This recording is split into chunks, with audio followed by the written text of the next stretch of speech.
Welcome to Touring History, the podcast where every day is a history lesson and every lesson ends in existential dread. I'm Lane. And I'm Dave. Existential dread. Today is April 28th, which means we're talking war, space tourists, controversial ad campaigns, and one very, very famous mutiny. First, it's birthdays. Born today in Birthday. 1758, James Monroe, fifth U.S. president and owner of the Monroe Doctrine, which basically said, Europe, stay in your lane. That's right, don't come back. Born in 1926, Harper Lee, famed author of To Kill a Mockingbird, Boo Radley, which inspired millions of people to love justice and never read another book again. And in 1950, Jay Leno, a man with a chin so prominent it has its own area code. Oh, yeah, that is a big piece of machinery there. Hey, on this day in 1789, crew members aboard the HMS Bounty said, "Nah, we're good," or "Nah, we're good," and mutinied against their captain, Bligh. They didn't want to go back to England, and honestly, same. Yeah, they set Captain Bligh adrift in a lifeboat, and somehow that SOB survived because in the 1700s, people were either dead by 30 or built like cockroaches. Ha! You're ever gonna survive it, you scurvy-laced poo. Speaking of overthrown leaders, on this day in 1945, Benito Mussolini was executed by Italian partisans, just 2 days after being captured. Swift justice, Italian style. Yeah, he should never have dressed up like a German soldier. That did him in. You know, it's bad when your own people say, "We rather have a pasta without the government than you with one." And then we move on to 1952. That's right. Today, 1952, Japan officially regained full sovereignty after World War II. Wow, that took a while. Which was great news for Japan, and even better news for future generations of Nintendo consoles. Oh, next level, next level. Mario! And then to 1967. In 1967, Muhammad Ali refused to be drafted into the Vietnam War, citing religious beliefs and opposition to the conflict. He said, "I'm gonna quote them Viet Cong." And the U.S. government said, "Okay, well then, we have one with you."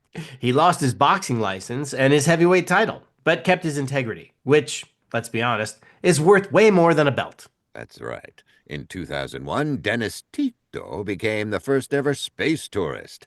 He paid $20 million to ride a Russian rocket into orbit. He basically said, what if I skipped Disney World and just left the planet? Yeah, like, how do you think that felt, paying that much back in 2001 just for like a 10-minute ride above the planet? I don't know. Crazy. I don't know. Rich people and their hobbies. I would have started my own vodka brand. That's what I would have That's done. Tito. Hey, you got golf? I got Orbit Earth, dude. Top That's that. right. And then 1986, some high school years for me. Back on this day in 1986, McDonald's debuted its You Deserve a Break Today campaign, right around the time people stopped asking if fast food should be emotionally validating. Wasn't that Barry Manilow who wrote the lyrics for that? I believe it was. And It it's the could only be. ad that says, "You worked hard, you earned this. Sodium." Go. Yes, and in 2013, Dove released their Real Beauty Sketches ad campaign. Well, you know, it went viral for telling women that they were more beautiful than they thought, and making every man watching think, "Wait, am I the problem?" Yes, Yes, you yes, you stink. are.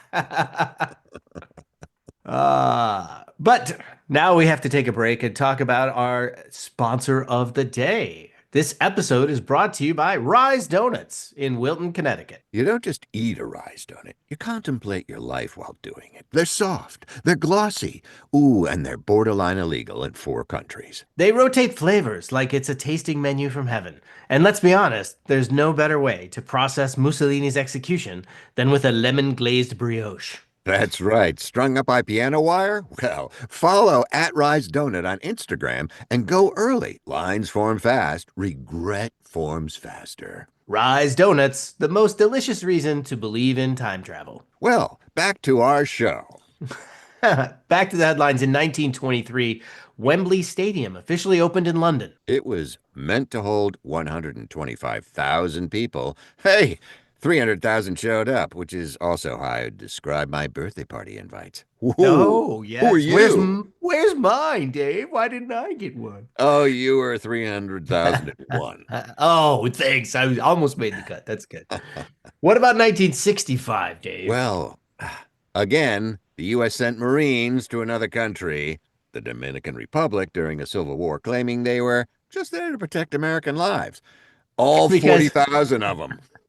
because nothing says stability like parachuting into someone else's revolution. Yeah, hey, we're just coming to get our citizens. We'll leave in another 10 years. Okay. Some more military action in 1978.